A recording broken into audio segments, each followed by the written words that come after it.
This led to the identification of a phenomenon known as rapid slip.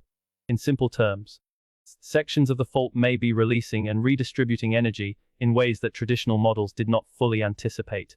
For years, scientists believed that the buildup of energy leading to megaquakes followed relatively predictable timelines, often spanning a century or more. But the new evidence suggested that those timelines might not be as reliable as once thought. If stress can accumulate and be transferred more efficiently than expected, future major earthquakes could occur sooner than previous forecasts indicated. Researchers are careful not to predict exact dates. However, the discovery has raised an important possibility.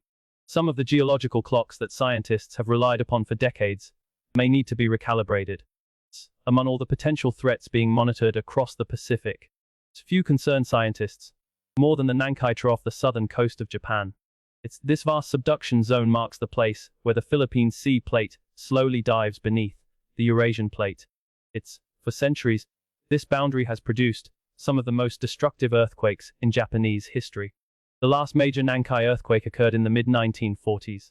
Since then, decade after decade, tectonic pressure has continued to build beneath the seafloor. According to official assessments, the probability of a magnitude 8 to magnitude 9 earthquake occurring in this region within the coming decades remains extremely high. What makes this scenario especially alarming is not only the shaking itself. Scientists believe the greatest danger would come from the tsunami that could follow. Massive waves could strike densely populated coastal regions within a short period of time, leaving little margin for error. For years, researchers have viewed the Nankai Trough as one of the most closely watched geological zones on Earth. Today, new discoveries suggest that the risks may be even more complex than previously understood, adding a new layer of urgency to ongoing monitoring efforts, as if the concerns surrounding the Nankai Trough were not serious enough. Researchers recently uncovered another detail that has intensified their attention. Using advanced three-dimensional seismic imaging, scientists identified an ancient underwater, buried deep beneath part of the subduction zone. This geological structure appears to be acting like a barrier, preventing sections of the fault from moving freely. At first, that might sound reassuring. But in geology, a fault that cannot move is often a fault that continues storing energy. Year after year, pressure builds as tectonic plates push against one another with nowhere for that energy to escape. Some research describe the situation as a giant spring, being compressed beneath the ocean floor. The longer the blockage remains in place, the greater the amount of stress that may accumulate within the surrounding rocks.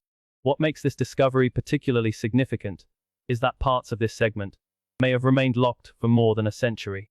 That does not mean an earthquake is imminent, but it does suggest that scientists may be looking at one of the most heavily stressed sections of the entire Nankai system. While scientists were investigating future risks, they were also searching for answers to one of the most devastating natural disasters in modern history. The massive earthquake and tsunami that struck Japan in 2011 left behind a question that remained difficult to explain for years. Why had the tsunami become so extraordinarily powerful? The answer may have been hidden deep beneath the ocean floor all along. During a record-breaking drilling project inside the Japan Trench, researchers discovered a surprisingly thin layer of ancient clay located along the boundary between tectonic plates.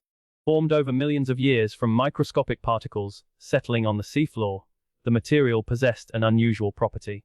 It was remarkably smooth. When the fault ruptured during the 2011 earthquake, this slippery layer may have allowed the movement to extend all the way to the seafloor. The sudden displacement lifted an enormous volume of water, helping generate the catastrophic tsunami that followed. The discovery did more than explain the past. It raised a new and unsettling question. Could similar hidden layers exist elsewhere beneath the Pacific, waiting to amplify future earthquakes and tsunamis in ways scientists have only begun to understand? Just when it seemed that scientists were beginning to understand the major seismic threats facing Japan, another discovery challenged long-held assumptions. Researchers identified what is now being called the Volcano zone. It's a previously overlooked seismic region, stretching from Hokkaido in the north toward the densely populated Kanto region. What makes this finding so significant is that it changes where scientists believe certain earthquakes can originate. For decades, attention focused primarily on the deep boundary where tectonic plates collide beneath Japan. The Volcano zone tells a different story. This region exists higher within the plate itself, and may be capable of generating its own earthquakes, independently of the deeper subduction system. The implications are difficult to ignore. Some of